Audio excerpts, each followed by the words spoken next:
అయ్యా భావి భారత పురుషులారా, పొరపాటును కూడా పౌరుషానికి పోయి పుట్టింటి వాళ్ళతో రిలేషన్ దొబ్బెట్టుకోకండి, లేదంటే నాలాగా దుఃఖాన్ని దుఃఖమింగుకుంటూ బతకాల్సి వస్తుంది.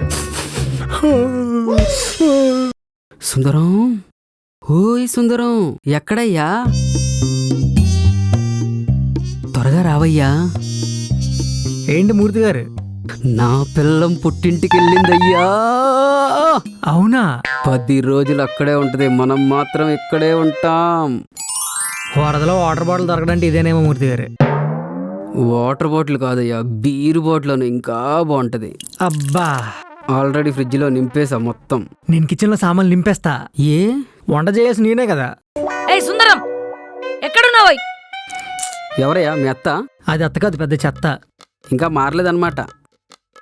టైం వస్తుందిలే నీకు కూడా. అయినా నాకెందుకు ఈ గోల, పెళ్ళం లేని వేళ. ఏంటండో మూర్తి గారు, కవితలు పొంగుకు వస్తున్నాయి. మరి రాదా మరి? సాయంత్రం 6:30కి. అయితే నేను 6ంటికే వచ్చేస్తా. సరే, నీకు అమౌంట్ సెండ్ చేస్తా. వచ్చేటప్పుడు సోడాలు మర్చిపోకే. నేను సిగరెట్లు కూడా తీసుకొచ్చేస్తా. మసక మసక చీకటిలో మల్లె తోట వెనకాల నా పటేల కలుసుకో.